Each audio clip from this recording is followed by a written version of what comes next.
and welcome to 10 Best Practices in Modern App Development. I'm Aja Hammerly. I'm a Developer Relations Manager here at Google Cloud, and the team I manage is actually the Modern Development Advocacy team, which is why I'm up here on stage today. I'm lucky to be joined on stage by Aji Joseph from 2 Sigma. Can you tell us a little bit about yourself and a little bit about 2 Sigma? Hi, I'm Aji Joseph. I'm a managing director and the group architect for enterprise platform engineering at 2 Sigma. I have been with them for 6 years and have been part of 2 Sigma's application modernization and cloud adoption journey.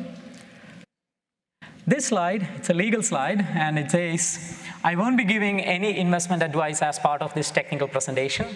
And legal aside, I'm also not the right person to give any financial advice. Let me start with a brief introduction of 2 Sigma.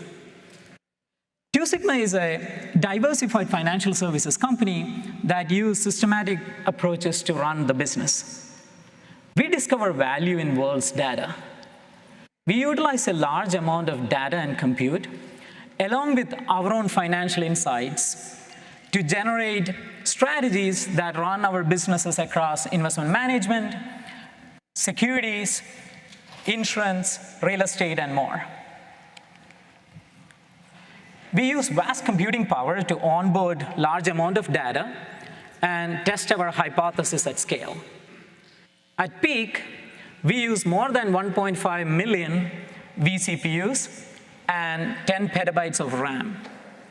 Our storage systems serve more than 300 petabytes of data every week. With that introduction, let's get into the topic of our session. So before we can talk about best practices or practices for modern app development, let's all get on the same page about what we think modern app development even is. So I want to make it clear that we're not just talking about development, coding. We're going to talk about the entire software delivery lifecycle today. Next slide. So for the purposes of this talk in this room today, we're going to say that modern app development has the following characteristics. It's cloud-first and container-based. In modern app development, the primary software artifact is a container. Modern app development also uses automated repeatable processes for things like testing, validation, builds, and monitoring. And modern app development usually, but not always, breaks down applications into composable and modular services. This allows maximum flexibility when you're building your applications and putting your pieces together, and it allows different teams to work on different pieces in parallel. So why the heck would you even do this? Next slide. The Accelerated State of DevOps report actually has a lot of reasons to do this, but I'm going to only go into a couple of them right now. If you want to know more, you can talk to the Dora folks downstairs. There are kind of 2 big categories of benefits. One is reduced friction for your team. So modern practices can reduce the amount of time it takes for you to get code to production. They can also make it easier to deploy frequency, which also helps you get code to production faster. That is less friction for your employees, and it makes it easier for them to do their jobs and innovate and add value for your customers. Another benefit that you'll see is increased reliability. Modern practices reduce the likelihood that your changes cause problems, and if they do, because you can deploy more easily and you have less friction getting to prod, you can push the fix faster. That means your site or your application or your service is more reliable to the downstream consumers. But next slide. Modern app development is a journey.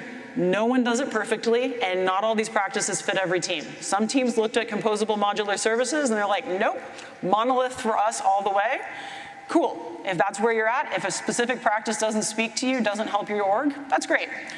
We all do what we can, and we're all going to take baby steps. You can't adopt all these practices at once if you're not using any of them. Choose something that looks like it's going to work for your team, looks like it'll be impactful, and start there. So with that, let's actually just give you a quick overview of all of our best practices. First of all, this list is non-exhaustive. These are 10 that we felt were impactful, but there might be something that we left off the list that you think is more impactful. Also, we aren't actually ranking these in any particular order. We tried to kind of make them flow well together, but number 1 isn't necessarily more important than number 10, partly because, like I answered everything in software development, it depends. It's going to depend on a lot of factors which one of these will be most impactful for your team. So let's actually dive into the meat of the talk now. All right, the first one. Before we discuss designing stateless services, let me define what a stateless service is. A stateless service is a software component that does not retain any information about its previous requests. One of the key principles of designing stateless services is to decouple them from each other. So let's talk about some of the benefits of stateless services. Designing your application components as stateless services will make it easier to scale because it does not retain any local state. It improves resiliency because failures can be addressed by bringing another instance. Also, if one of the components fail, it may not impact the entire application. Stateless services makes it easier to test and debug because your components are not coupled with each other. It also enables rapid changes because you can make a change to one component and deploy that independently. Now, let's get into some of the best practices for designing stateless services. One of the first steps for implementing your application as stateless services is to divide them into loosely coupled components or services with clearly defined interfaces. You should try to use event-driven architecture for your services to decouple them. In event-driven architecture, the services communicate with each other by exchanging events. Unlike monolithic application backends, you should try to use independent data stores for your services. You should also try to utilize immutable backends, so whether it's serverless or containers for your services, so that it doesn't retain any local state within your infrastructure. So next best practice I'll talk about is designing for scale. When designing applications, while we give a lot of importance to business functionality, we should also plan for applications to scale. Our applications are expected to provide consistent user experience under load without impacting the performance and reliability. Our businesses grow. Our applications experience high demand at certain periods of time, and sometimes unexpectedly. Additionally, planning for scale also helps with cost savings because you don't have to over-provision for the peak demand. In case of 2 Sigma, we grew from running our research on a small number of bare metal machines in our office to thousands of VMs running across several Kubernetes clusters in multiple regions. This was done by taking a platform approach to the scale problem, utilizing open source and cloud provider technologies, and also implementing tools where gaps existed. One such example is where we implemented and open sourced a fare scheduler known as Cook that schedules workloads across multiple compute pools across Kubernetes clusters. We gave a deep dive talk on Cook in 2018.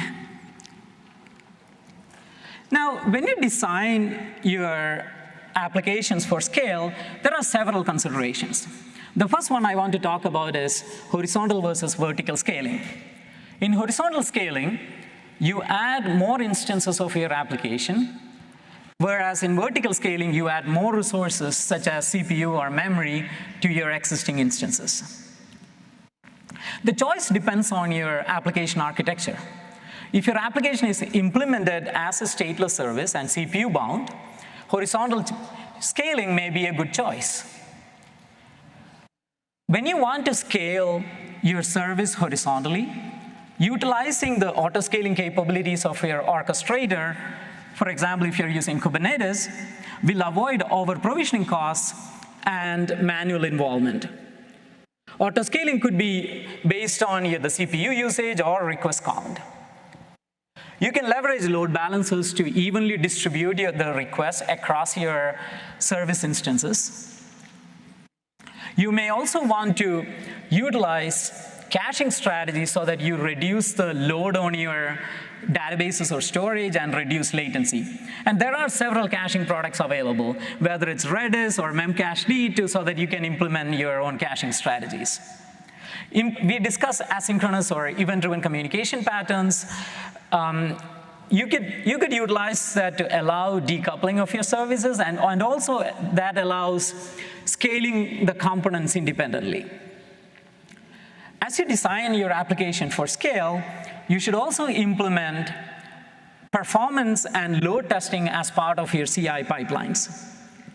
Earlier, when we discussed the best practices for stateless services, we talked about utilizing immutable infrastructure such as containers. Next, we will talk about why and how to optimize your containers. So optimizing containers could be a 45-minute talk of itself, and we don't have the time. So I'm going to talk about some of the very basic techniques in container optimization today, and I'm primarily going to focus on reducing container size. Next slide. So why the heck would you optimize your containers at all? Why would you worry about how big they are? Smaller containers have two big advantages. The first one is speed. Smaller containers usually, but not always, build faster. Smaller containers usually, but not always, start up faster. And smaller containers almost always transport across the network faster. The speed of light is a constant. On the maintainability side, your smaller container is usually going to have fewer dependencies that you need to track, patch, make sure that you're using the most correct versions of. And if there's less of that maintenance work of your dependencies, less of that maintenance work of components, it's going to be easier to keep that container patched and up to date. So how the heck do you do this? Next slide. It sounds straightforward, but having been through this exercise with a number of containers, it can actually be a little harder in practice. Step one is picking an appropriate base image. And I know some of you were like, obviously, but this is actually hard. A lot of people start with a kind of big base image while they're doing their proof of concept, so they don't have to pull a lot of extra dependencies in and figure that out. That's awesome, but once you're getting ready to go to prod, you need to go to a smaller image that doesn't have anything you're not using. You can also experiment with caching this base image sometimes to see if that speeds up your build times. After you've got your small base image, you then need to add back your dependencies. And this is where I see a lot of teams struggle. You want to only add back the dependencies you actually need in production to your production container, which means your test dependencies, your dev time dependencies, those don't go in your production container. Some teams have had success by building their production container first and then building a test or dev container with those extra dependencies on top of that production container, so that the base images are very similar, and ideally you're reducing those works on my machine problems. So that is the shortest version of the basics of optimizing containers. Now that you have the containers, how the heck do you build them and deploy them? Well, let's talk about our next practice. All right, infrastructure as code. Infrastructure as code, or I will refer to as IAC, is a practice of managing and provisioning infrastructure using code, often leveraging declarative languages. So in a declarative language, you define the target state that you want to achieve for your infrastructure. All of the infrastructure resources, whether it's networks, servers, your storage, or databases, you will define in code, and this code is utilized to provision and manage the infrastructure. So there are a lot of benefits to using IAC for managing your infrastructure. I just want to refer to some of them. The first one is efficiency. Automating your infrastructure provisioning and management saves time and reduces human errors. It also encourages collaboration between teams with modularity. Next one is scalability. With IAC, you can easily replicate your environment, whether it's for expanding to a new geographic region or creating more test environments. Then also, defining infrastructure as code improves the security by reducing human error, enabling change tracking, and security vulnerability detection using tools, automated tools, or with manual review, whatever your approach is. The last one I want to discuss is consistency. With infrastructure as code, it provides consistency by reducing drifts between multiple environments that you have. There are multiple steps for implementing infrastructure as code. The first one is probably to choose the right tool for you. Most popular tools include Terraform, Ansible, Chef, Puppet, and there are probably other ones as well. Once you choose the tool, the next step is to define your infrastructure in a language supported by the tool. You also have to choose a source control mechanism so that you have version tracking for the configuration files or the infrastructure that you have defined in code. Git is a popular choice for source control for IAC. And then once you have defined your infrastructure, the next step is figuring out how you automate the provisioning and management of it. This can be usually done by CI/CD pipelines. Once infrastructure is provisioned, you need to have monitoring to identify issues and being able to address it. We'll discuss monitoring and observability in general later in the presentation. So within 2 Sigma, we utilize Terraform as an infrastructure as code tool to manage our cloud infrastructure. It has support for all the major cloud providers, resources, and services.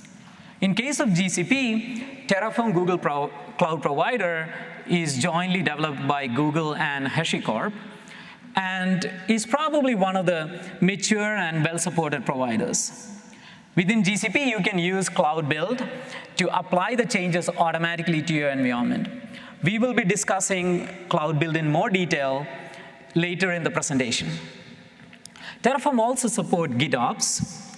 So next, we'll discuss the importance of supply chain security in modern applications. So one of the things that doing things like infrastructure as code, using stateless services, brings in, and some of the practices we'll talk about later, brings in is the ability to have more control of your supply chain. So let's look at the next slide, where I have given the absolute simplest supply chain diagram ever. This, again, is a high-level overview. And if you don't take anything else out of this section of the talk, I want you to take the next picture as your takeaway. Your supply chain is vulnerable at every step of the way. That's the big thing. You can have vulnerabilities that come in via dependencies, or some of the most common ones we hear about. Things like dependencies having a vulnerability or potentially getting the wrong dependency due to a typo. But every step of the way, there is some sort of vulnerability that you should be thinking about and deciding how that works with your company's security profiles and risk tolerance. So what can you do about it? Well, no one's ever going to be able to say that their thing is going to solve all of your supply chain security problems, and if they do, I'd like to talk to them. But there are a couple tools available to you. So let's look at the ones we have on Google Cloud. First, Cloud Build. We talked about this last year, but Cloud Build can produce SLSA-compliant build provenance so that you can understand how your artifacts were built and what sources they came from. Artifact Registry allows you to store those artifacts and language packages in one place, so all of your things are together. It's easier to track what's going on, where the artifacts are, the history of them, etc. I really like artifact analysis. It's awesome. It scans your artifacts for known vulnerabilities, and the thing I like about it is it will continually update that vulnerability metadata for 30 days after the initial scan. So if you build something on Friday and a new vulnerability or 0-day comes out on Monday, it will update and let you know if that artifact you built on Friday has that new vulnerability in it. I have seen it do this for me multiple times, and it is handy. And lastly, binary authorization lets you set rules. This is that line between the build and deploy state, that all of your deployments need to meet certain requirements that you set. Maybe all of your builds need to be cryptographically signed before you allow them to be deployed. Or maybe all of them except that one container from that one supplier that we trust, but they haven't gone around to adding their signatures to their containers yet. You can set it up however you want, and so it gives you that information and makes sure that the stuff you're deploying is what you think you're deploying. So all of this stuff plays together with the next topic, which is cloud-native release pipelines. All the tools I just talked about use cloud-native release pipelines. So for this talk, cloud-native release pipeline and cloud-native CI/CD are things that use the power of the cloud to scale horizontally and allow you to run multiple builds at the same time or 0 builds at the same time. They allow you to run all of your builds in the same environment so that you can see what's happening, you can understand that. If you need to control that in some way with security parameters or using private pools, you can. So let's look at the next slide. We have a bunch of tools, and we've already talked about them a bunch, so I'm not going to go into a ton of detail here. But Cloud Build is our cloud-native CI/CD pipeline. It works with all the programming languages that I've ever seen anyone try. I'm pretty sure I've seen someone throw Fortran at it. I know I've seen someone throw COBOL at it. And you can configure it in a lot of different ways to meet your needs. You can do private pools and things like that. Cloud Deploy is the continuous deployment solution that hangs out with Cloud Build. I really like it because it helps you visualize the state of your system, especially if you're doing a complex multi-phase rollout. It lets you know what's done, what's still in progress at a glance. It works with GKE, Cloud Run, and Anthos, and recently, in the last 6 months or so, we added support for parallel deployments and multiple targets. So if you've looked at it last year and you're like, not quite there yet, I recommend you check it out again. But I care enough about this particular practice that you should be using automated cloud-based CI/CD pipelines that I don't care. Use whatever works, just please do this. So actually, Aji, what does Two Sigma do here? So depending on the team or the business that we have a couple of tools that we use. One of them is Jenkins. We use also GitHub Actions in some other cases. Yeah, more examples of the whole it depends solutions to best practices. All right.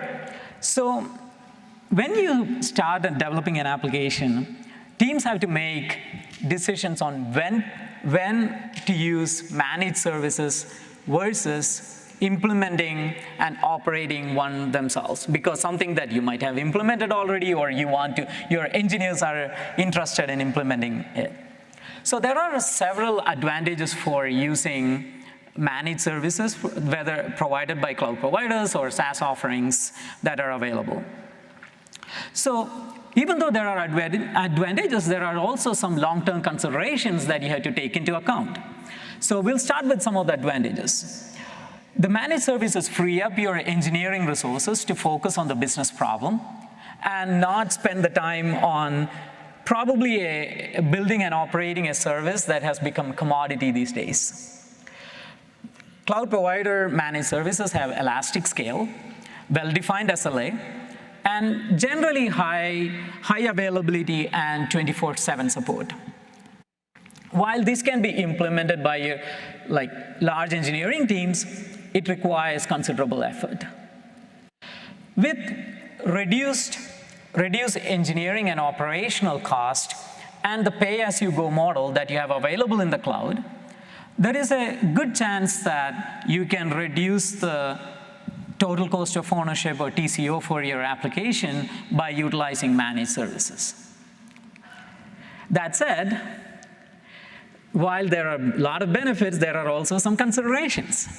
Would using managed services create vendor lock-in for you, for your organization? And how important that is for your organization? Can you utilize standard abstractions while utilizing those services? Within Two Sigma, we use several managed services within our environment. Whether it's actually behind our platform abstractions as a backend, or directly, particularly when they offer standard abstractions, standard interfaces. So, for example, and there are cloud services that provide such standard interfaces. For example, GCS have an S3 or an XML API, right? And databases, like several of the cloud provider databases offer Postgres as the standard interface, right? So that is one consideration, like which services you want to use, can you use standard services, or you have your own platform abstractions that you consider as generic and can be used widely. Other consideration is how much customization you need, right? So in some cases, if you need high customization, cloud provider services may not provide that. The last one I want to discuss here is that this is not a complete list in any way. This is just some of the considerations. Another one is cost itself. You can see the cost is on both slides. And in some cases, the managed service cost may be very high for the capability that you're using from the managed service, or the value that you get out of that managed service. So that is another consideration. Next, we will talk about observability. And this is probably very important for all of you. So observability, next slide, is a thing that we all know we need to do, and a lot of us put off until the very end, and we should probably not do that. Doing this right really helps your team be more efficient and be able to iterate a lot faster. So I'm gonna go over this pretty quickly. Let's talk about why the heck you'd even want to do this, especially in a cloud-native environment or a modern development practice environment. First of all, if you got a bunch of systems, a bunch of services that you're composing, you're doing a microservices setup, centralized logging is key. You need to be able to see everything in one place. You need to be able to see how requests move through the system. Related to that whole how requests move through the system thing, a good tracing system, OpenTelemetry is one of them, there are others, that can help you see how a user's request started at your front end, went through 3 different backend services, hit the payment service, hit the shipping service, and then trickled us all the way back forward, is really, really good when you get those weird bugs that only show up in production. So having a way to set that up really, really helps. And the final thing is you need to have alerts. And I am a big fan of making sure your alerts are actionable. I know we all write non-actionable alerts, but having good alerting practices and good monitoring practices set up really, really helps your ability to iterate faster because you know about issues as quickly as possible and you can fix them. It also means that if you're doing a multi-stage deployment, if something goes wrong with that deployment, you can stop the deployment before it gets to everyone. So we have some tools for this on Google Cloud, because of course we do. Next slide. The big one is Cloud Operations Suite. It's got all the things. It's got logging, monitoring, alerting, tracing, profiling, all the stuff is in there. I really like it. It's a fantastic thing if you're using our products because you can just pull everything into one place. And then we've actually demoed some really cool stuff yesterday, and I think again this morning in the dev keynote, showing how some of the Duet stuff works with our Cloud Operations Suite. However, I don't know about you, but I have totally had to reboot servers from the parking lot of a fast food chain before because I was on call and the pager went off, well, cell phone. So if you're a person like me who's been in that situation, may I politely recommend the Google Cloud mobile app. It lets you see on your phone what's going on with your clusters, what's going on with your application. So if you too end up in the parking lot of a fast food chain or pulling into a public library parking lot because you know they have Wi-Fi, you can hopefully not have to do what I did and whip out the laptop. 2 more left. Let's do the next one. All right. So managing costs. So even if you don't adopt any of the other best practices that we have discussed in the session, for some of you, this may be the most important one. Right? So also, if you have been looking at this presentation or observing this presentation, for all the other best practices, we had why and how. For this one, we decided not to have it because it's obvious, right? So cloud offers a lot of flexibility, scale, and ability to use resources, right? A wide variety of resources. Since the capacity or availability of that resources is not limited as how in on-prem data centers, it is crucial to manage your costs. Proper cost management will help you to get the most value out of your cloud investment. So we'll discuss some of the best practices that could help you to manage your costs effectively. So the first one is that you need to know who is actually using the resource and who is incurring the cost. So you need to have the right cost attribution, transparency, and monitoring. You can use, whether it's cloud projects, allocation tags, and labels to attribute the resource usage and costs across projects, departments, or other accounting units that you have in your organization. While Google Console is a good tool to view costs and do some analysis, you could also export your billing data to BigQuery to do ad hoc analysis or some complex analytics. Well, there are also other vendor tools available for you to do cost analysis and visualization. One of the key things to remember is that cost management is not a one-time exercise. It requires regular monitoring and optimization. Now let's talk about some of the cost optimization best practices based on our experience. So we discussed about, earlier, in multiple best practices, we talked about utilizing auto-scaling capabilities. So this will help to avoid the over-provisioning costs to meet the peak demand. So the next one is utilizing the right machine types for your workloads, whether it's CPUs or GPUs. You should monitor the utilization of those machines and whether it's moved to different machine type or right-size them. So the next consideration is, but can you use spot machines, which are way cheaper than the on-demand machines? And you should be able to use spot machines as long as your application can tolerate preemption or can continue from a checkpointed state. So in 2 Sigma, we implemented a tool called Fast Freeze, which can checkpoint and restore application state running in containers. So this helps us, in our case, to use the spot machines where possible. Fast Freeze is an open source tool, and you can find more information about it on opensource.2sigma.com.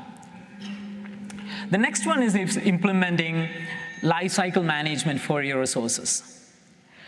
There are capabilities available within cloud providers to define lifecycle management for your resources. For example, you can define lifecycle management rules for your GCS buckets, right? That will transition the objects that are old to colder classes within GCS. Lifecycle management also applies to other resources, whether it's compute machines or persistent disks and others. So the next one is about minimizing or optimizing the data transfer.